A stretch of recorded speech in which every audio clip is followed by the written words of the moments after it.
Hey everybody, welcome back.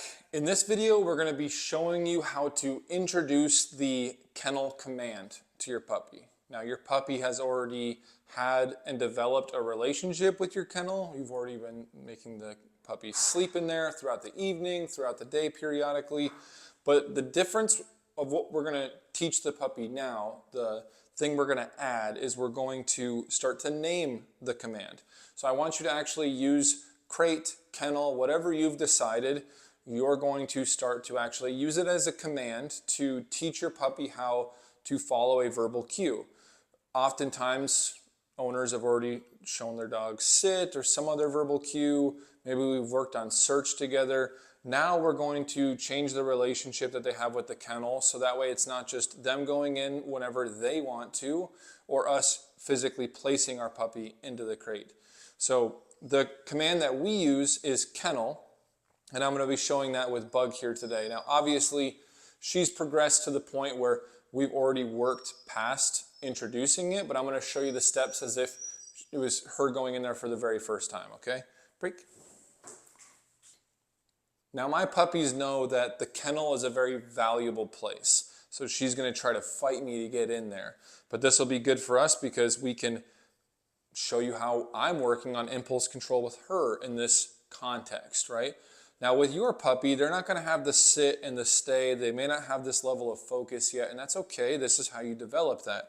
But the key that I want you to teach your dog is for them to follow and chase the treat into the kennel for the first few reps. So when you're at this point where you can show them that you have a piece of kibble or a treat and get them to chase their treat into the kennel like this, come. Good. Then we're ready to start advancing now and start naming this command. Come on. Good. So if I had my little puppy and they had no form of impulse control yet and they're just little guys, then what I would do is take my food and I'm going to, after I've tossed it in a couple of times and let them chase it just like she just did, I'm going to take my food and throw it in there, but then I'm going to make them settle like this and then say kennel and release. And when they go in there, you can always mark with your clicker right before they eat their food. Come. Good. Good. So same exact thing. We're going to toss it, let them struggle, wiggle, wiggle, whatever, let them fight. But when they're nice and controlled like this and nice and calm, all 4 feet on the ground, kennel, and you let go. So that's the process that I want you to make sure you're focusing on is tossing the treat, letting the dog freak out and spin their wheels to try and chase it, and you're not pulling them away at that time. You're not doing anything other than, I prefer straddling, kind of grabbing the dog, come, grabbing the dog right here behind the front legs, and you can kind of use your back legs here to kind of pinch off right behind their ribs. It's a really secure way to hold your puppy. Your puppy may be a lot smaller than Bug though, so do whatever you need for that, for your puppy and their size to kind of maintain the control. Toss the treat in. Even if they get a little bit further in front of you, just kind of pull them back, let them settle, kennel, and then release them. Remember, it's toss the treat in for the lure, then it's going to be the verbal marker, then it's going to be the release to go. But everything's nice and controlled, and you see how I'm waiting for my moment to give that command so they're not writhing and freaking out. I want to make sure that that verbal cue is the first thing or the last thing they hear before they get released to go in there. I want to make sure they actually hear it, not them thrashing, trying to get into the kennel. And then I'm saying kennel, but did they hear it? Did they not? Are they even listening to me because they're so anxious? Plus, this is another really good way to show your dog that they can work through that level of frustration to go ahead and get released to go chase the thing that they want so dearly. Then the next step would be getting them to go in on their own. So once you've formed that good enough, then what you can do is come, set them up in the same exact way. You can do it on leash or off leash. I prefer on leash even for our little guys because again, you're just getting free reps of leash training and you may need some guidance here shortly, especially when you're doing this kind of drill. But we set it up the same way. If your dog struggles with just the verbal command, you can always do a fake throw, right? But we're not actually throwing it in there this time. That's the key as we advance, is I'm going to say, kennel.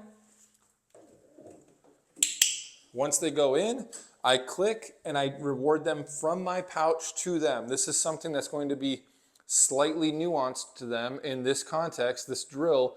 Oh, okay, I'm not actually I'm not self-rewarding, I'm not retrieving the treat from the back of the kennel. I'm going to turn around and mom or dad is going to give me that piece of food for doing what I'm supposed to do. Come. So you can, here we go, come here, girl. Set that up again. Good job, baby.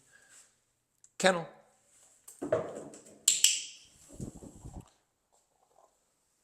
And you can take your time with that. Remember the marker video is I can click, I can take my time. I want to make sure that they're all the way in and settled before I click to reward them because I don't want to do it too early. I want to make sure that that timing is good. Come. As you advance, you can do it from further away in that same sight picture. So if you're going to change a variable, change one thing at a time. So I'm going to move further away, but guess what? I'm still doing the straddle, still doing this. I can even do a fake toss. Kennel.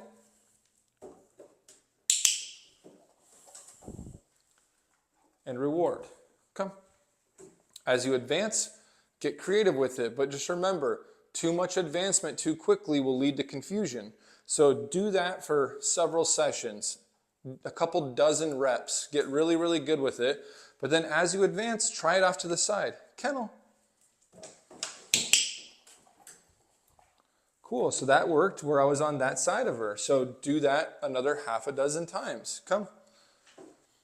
As you continue to switch things up, just remember, you can always go back to the lure. So if I step off to the side from her, I can always use my body and my fake throws, or even a real throw if you need to motivate your dog to go in there. So help them out. If she's acting super confused, then what I might do is say, Kennel, and act like I'm tossing something in there, or move my body like that. Obviously, she's going right in because she's proficiently trained past this point.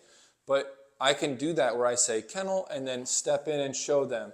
I can fake throw. I can say kennel and then toss the treat in when I'm at this advanced stage. I want you to start off by straddling and throwing the treat first, but as you advance, you can do something to help your puppy out, but I want you to always remember then to help them to the level they need, but then back the help away as they start to advance. That's really key, is get a bunch of reps, but then start to test them out. Your puppy is really, really smart and they'll start to figure this out, and you might have to have some patience. Come. What I mean by that is if I stand here and don't give her any help and I just say, kennel, she clearly knows it. She turns right around from me. She goes into the kennel. There's no physical cue for me at all. I'm just standing here. But if your puppy is trying to figure it out, you can always let them figure it out a little bit. You can start off right here in this nice controlled area. This is where I like a leash so they can't just run off through the whole house, but they can kind of try to figure it out. And then as they go towards the kennel, as they step in on their own, click and reward, click and reward. Just make sure that they know that that's where they're supposed to be, and your puppy will connect those dots really quickly, and you'll have a really, really smart kennel trained dog on your hands in no time. Right now at this early stage, we're not too worried about them staying in the kennel on their own. That's going to be a follow-on lesson when we start to talk about duration in the kennel, duration on the place bed, and just that impulse control at the threshold of the kennel itself. So if they go in, try to click and give them a treat, and then recall them, give them the release command, use your body. It's okay for them to come out, but as they grow up, we will start to add that next layer in where we make them stay like she is doing. She settles into the down because I didn't release her. Break. And so once I give her the release, she's ready to pop up. She comes out right away. That's the level we want your dogs to be at. Kennel. Is that it's an indefinite command. I tell her to go into the kennel and she knows, well, I can't come out until he releases me. But right now with your puppy learning this, it's okay if they pop out. If they pop out, then that's just another chance for you to get another rep of them going back in.